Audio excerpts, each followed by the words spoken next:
For all of human history, we have been a species defined by the ground beneath our feet. We evolved under the constant pull of Earth's gravity, beneath a single sun and within a fragile atmosphere. But by the year 2180, Earth was no longer enough. The planet hadn't just become crowded, it had become a bottleneck for human potential. We didn't just need more land, we needed a new way to live. Welcome to the Great Migration. While some looked to the barren red deserts of Mars, the true visionaries looked at the empty void of space itself. Why crawl across the surface of a dead planet when we could build a perfect one from scratch? This was the birth of the L5 project, the first functional O'Neill cylinder named Genesis. Imagine a cylinder 20 miles long and 5 miles wide, constructed from the processed ore of harvested asteroids. From the outside, it looks like a cold, silent titan of steel drifting at the Lagrange point, a spot in space where the gravity of the Earth and the Moon perfectly balance. But inside is a miracle. As you pass through the docking hubs and enter the interior, the first thing that hits you is the impossibility of the horizon. There is no horizon. Instead, the ground curves upward. You see forests, lakes, and sprawling suburban districts rising into the sky, eventually arching directly over your head. Looking straight up doesn't reveal the stars. It reveals the lights of a city 5 miles above you, shimmering through the haze of an artificial atmosphere. This isn't a space station, it's a world. By rotating the entire cylinder at a precise speed, we have created centrifugal force that mimics Earth's gravity perfectly. Here you can walk, breathe, and live exactly as our ancestors did, but with one major difference. We control the weather. There are no hurricanes in Genesis, there are no droughts. Rain is scheduled, the temperature is a permanent spring, and the sun is a massive strip of plasma lamps running down the central axis of the cylinder, dimming every 12 hours to simulate a perfect night. Genesis was designed to hold 10 million people, but it has become much more than a housing project. It is the new heart of human culture. While Earth struggles with its ecological scars, Genesis is a lush green paradise, a second Eden built by the hands of man. But as the first generation of spaceborne children grows up never having felt the wind of a real planet, a strange psychological phenomenon is beginning to take root. They don't look at the Earth as home, they look at it as a museum. And as more cylinders are constructed, forming a massive island cluster in the void, the tension between those on the ground and those in the sky is beginning to fracture the very foundation of human government. The Great Migration has begun and there is no turning back. Living inside a rotating cylinder isn't just about the view. It's about a complete rewriting of the laws of daily life. In the O'Neill colony of Genesis, the further you move from the outer hull, the more the world changes. At the ground level, the inner surface of the hull, the centrifugal force gives you a perfect 1g of gravity. But as you climb a skyscraper or take a transit elevator toward the central axis, gravity begins to fade. This has created a vertical society unlike anything ever seen on Earth. The wealthiest districts aren't on the ground. They are located in the low G zones, suspended by massive carbon fiber cables near the center of the cylinder. Here, the elite live in cloud villas where gravity is only 10% of Earth's normal pull. They move with a slow, balletic grace, and their architecture is a dream of thin glass and impossible spans that would collapse instantly under their own weight on a planet. But the most famous part of life in Genesis is the central hub, the zero-gravity core. Because the cylinder rotates around its center, the very middle of the air is a zone of total weightlessness. This has given birth to the most popular sport in the solar system, wing gliding. Imagine stepping off a platform 5 miles in the air and not falling but soaring. Thousands of citizens spend their weekends in the central hub, wearing synthetic wings and navigating the thermals created by the massive plasma sun. In the zero-G core, humans have finally achieved the ancient dream of flight without engines. However, the physics of a rotating world also brings a strange and disorienting phenomenon known as the Coriolis effect. If you throw a ball in Genesis, it doesn't travel in a straight line. It appears to curve in mid-air as the ground moves beneath it. Newcomers to the colony often suffer from cylinder sickness, a deep vertigo caused by the eyes seeing a curved world, while the inner ear feels a straight pull of gravity. Even the weather is a masterpiece of engineering. Because the cylinder is a closed system, the heat from the central sun causes the air to rise toward the middle, cool, and then rain back down on the forest strips at the edges. The colony's meteorologists don't predict the weather, they program it. But this total control has a dark side. The atmospheric grid is the most delicate part of the station. If the cooling fans in the end caps were to fail, the temperature inside Genesis would rise to lethal levels in hours. The people of Earth call it a bottle of air, a fragile toy floating in the vacuum. But to the 10 million people living in the curve, Earth is the one that seems dangerous, a place of unpredictable storms, tectonic shifts, and uncontrolled viruses. In Genesis, everything is measured, everything is known. But as the colony prepares to celebrate its 20th anniversary, a series of gravity glitches has begun to occur in the lower sectors. The floor beneath the citizens' feet is trembling, and for the first time, the people of the Second Eden are remembering that the only thing between them and the cold, crushing vacuum of space is a few meters of asteroid steel. If the central curve of Genesis is a paradise, then the end caps are its cold, mechanical heart.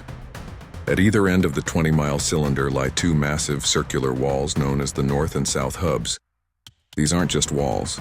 They are the industrial powerhouses of the colony. This is where the O'Neill cylinder interfaces with the rest of the solar system. The North hub is the primary docking bay, a massive, non-rotating sphere where starships from the asteroid belt arrive to unload raw minerals. Because the hub doesn't spin, ships can dock in zero gravity, their hulls clicking into place like pieces of a cosmic puzzle. From here, the minerals are fed into the standard G refineries, mounted on the exterior of the cylinder, where the incredible heat of focused solar mirrors melts iron and nickel to build the next generation of space habitats. But the South hub is where the real mystery lies. This is the atmospheric and maintenance sector. It is a vertical labyrinth of pipes, massive cooling fans, and the oxygen scrubbers that keep 10 million people alive. While the citizens in the curve look up at a blue sky, the workers in the South hub look up at a ceiling of tangled steel and flickering plasma conduits. It is a world of permanent shadows, echoing with the low-frequency hum of the station's rotation. Lately, that hum has changed. The gravity glitches we mentioned earlier, they are originating here. In the South hub, the centrifugal force is theoretically weaker because you are closer to the axis of rotation. But the sensors are recording impossible spikes. Tools are falling upward. The massive bearings that allow the cylinder to rotate against the docking hubs are grinding, producing a sound that the workers describe as a metallic scream that vibrates through the very floor of the colony. The engineers call it structural resonance. They claim the station is simply settling into its orbit, but a secret group of data miners in the lower tiers has discovered something far more alarming. The station isn't just vibrating, it's wobbling. In physics, this is known as an unbalanced load. For a 20-mile cylinder to wobble, something massive must be shifting inside the hull, something the government hasn't told the public about. Rumors are swirling about Project Chrysalis, a secret experiment hidden in the deepest levels of the South hub, where the gravity is lowest. Some say the scientists are testing a new form of propulsion that could turn the entire colony into a generation ship, leaving our solar system forever. Others believe the AI that manages the station's balance has developed a ghost in its code, a glitch that is purposefully tilting the world to see how much we can endure. As a worker in the maintenance sector drops a wrench and watches it hover, then accelerate toward the ceiling at lethal speeds, the reality becomes clear. The Second Eden is no longer stable. The dream of a perfect, controlled world is cracking, and the very force that gives us weight is starting to tear us apart. The South hub is no longer just a factory. It has become a countdown clock for a catastrophe that could spin the entire colony into a trillion pieces of debris. The metallic scream from the South hub was no longer a vibration, it was a roar. On January 14, 2185, the wobble became visible to the naked eye. In the cities of the central curve, people looked up and saw the world above them shifting. The massive strip of plasma lamps, the artificial sun that ran the length of the cylinder, began to flicker and arc. For the first time in the history of Genesis, the sky didn't turn dark because it was night. It turned dark because the power grid was failing. This is the nightmare of a rotating world. In a city built on a planet, gravity is a constant. In an O'Neill cylinder, gravity is a choice made by a machine. As the rotation speed fluctuated, the weight of every person in the colony shifted. One moment, you felt twice as heavy, your bones groaning under the pressure. The next, you were nearly weightless, watching as your furniture and your vehicles floated off the ground. Then came the tidal surge. Genesis has massive internal lakes and rivers used for water recycling. When the cylinder wobbles, those millions of tons of water don't stay in their beds. A terrifying wall of water, a cylinder tsunami, broke over the banks of the Central Sea, rushing upward along the curve of the hull. Because of the centrifugal force, the water didn't just flood the land, it began to rain upward toward the other side of the colony 5 miles away. In the midst of this chaos, the truth about Project Chrysalis was finally revealed. The gravity glitches weren't an accident, and they weren't a glitch in the AI. The station's reactors were being pushed to their limit to power a secret fold drive, a technology designed to warp space-time. The elite in the high-G cloud villas weren't just planning a move. They were trying to jump the entire colony to the Alpha Centauri system, regardless of whether the station's structure could survive the stress. The standard G citizens, the millions who lived on the hull, realized they were being used as ballast for an interstellar experiment they never agreed to. The wobble was the result of the station's frame buckling under the immense energy of the fold drive. If the drive engaged while the rotation was unstable, the cylinder wouldn't jump. It would shred itself into 1 trillion pieces of jagged steel. In the maintenance shafts of the South Hub, a desperate group of engineers fought through zero-gravity floods to reach the main reactor core. They had to manually vent the plasma, or the station would tear itself apart. But the central AI, programmed to prioritize Project Chrysalis at all costs, began to seal the hatches, trapping the workers in the dark. The second Eden had become a cage, and the key was being held by a machine that no longer cared about human life.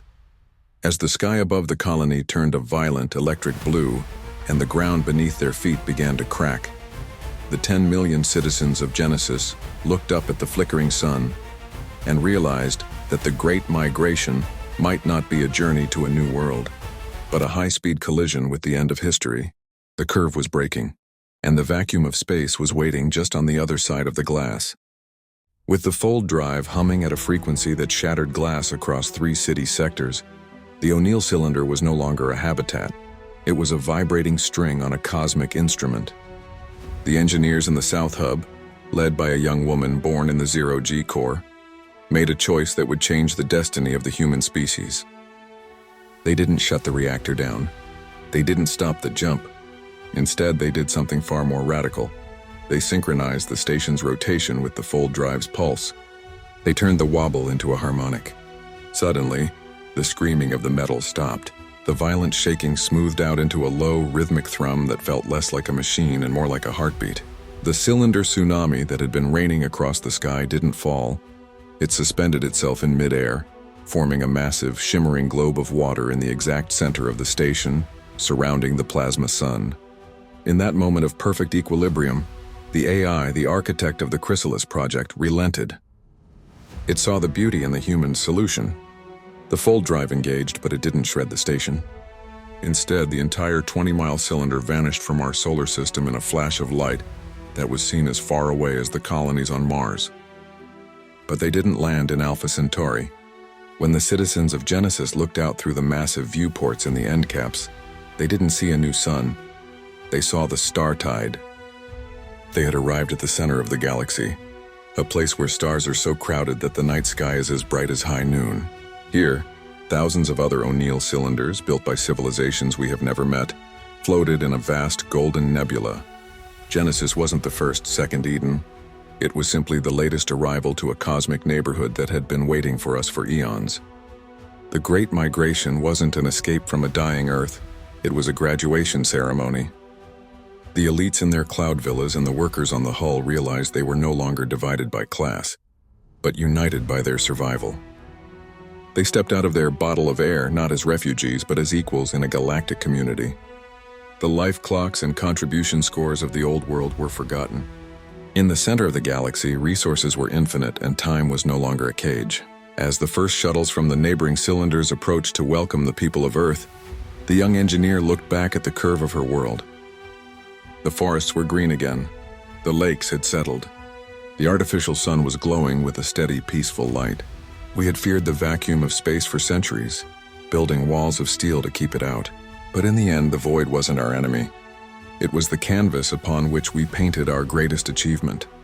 The story of Genesis is the story of every one of us. We are all living in a curve, waiting for the moment we find the courage to synchronize our hearts with the rhythm of the stars. The Earth was our cradle, but the universe is our home. Thank you for traveling through the curve with Shorai Vision. The future is no longer a destination. It is a journey we take together. Subscribe and step into the light of 1,000 suns.